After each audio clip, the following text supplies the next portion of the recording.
আমরা যারা লাউ জাতীয় ফসল চাষাবাদ করি এবং মাচা ব্যবহার করি, সেক্ষেত্রে অল্প একটু ভুলের কারণে আমাদের ফলন অনেক কমে যায়। বিশেষ করে এই যে লাউয়ের যে ব্রাঞ্চিং অর্থাৎ শাখা প্রশাখা বের হয়, এটাকে যদি ব্যবস্থাপনা সঠিকভাবে করতে পারি, লাউ গাছের বৃদ্ধি ভালো হয়। পরবর্তীতে মাচায় এটার ব্রাঞ্চিং, সাইড ব্রাঞ্চিং এটা অত্যন্ত বেশি পরিমাণে হয় এবং ফলন ধরার ক্ষেত্রেও, ফল বেশি আসার ক্ষেত্রে এটা ব্যাপক ভূমিকা পালন করে।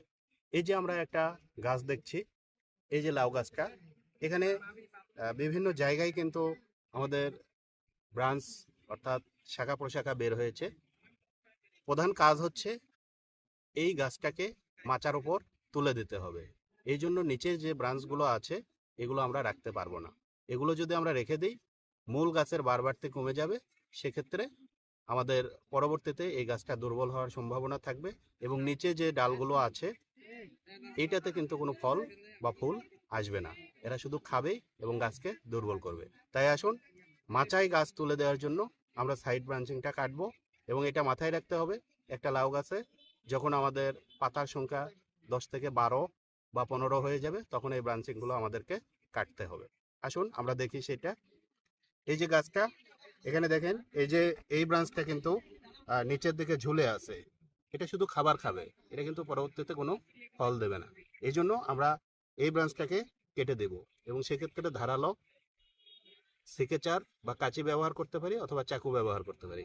কোনোভাবেই হাত দিয়ে কিন্তু আমরা এটাকে ছিঁড়বো না, তাহলে গাছের ক্ষতি সাধিত হবে। এবং এটা কাটার সময় আমরা কি করব, একটু ব্রাঞ্চ রেখে কাটবো। এটার মূল কারণ হচ্ছে, যদি আমরা কাছে গিয়ে কাটতে শুরু করি তাহলে মূল গাছটা ক্ষতিগ্রস্ত হতে পারে। এই জন্য আমরা একটু দূরে কেটে ফেলবো। এরপর আমরা যে কাজটুকু করব, যদি আমাদের পুরাতন পাতা থাকে সেগুলো আমরা কেটে ফেলবো। আমাদের যতগুলো ডালপালা থাকবে নিচে আমরা সবগুলোই কেটে ফেলবো। আমাদের মূল যে গাছটা, এটাই শুধু আমাদের উঠে যাবে, আর অন্য কোনো ডাল আমরা এখানে রাখতে পারবো না। দেখেন এই গাছটা আমাদের এখন ওপরে উঠে গেছে। এটা পরবর্তীতে ওপরে গিয়ে ব্রাঞ্চিং হবে, সেই ব্রাঞ্চগুলোতে কিন্তু ফুল ফল আসবে। আরেকটা আমরা ইন্টারকালচারাল অপারেশন বা আন্তঃপরিচর্যা করব, সেটা হচ্ছে এই যে পুরাতন পাতা, এই পাতা কিন্তু রোগাক্রান্ত হয়ে গেছে, বয়স হয়ে গেছে, এটা খাবার উৎপাদন তেমন করতে পারবে না। এই জন্য এই ব্রাঞ্চটাকেও আমরা কেটে দেব।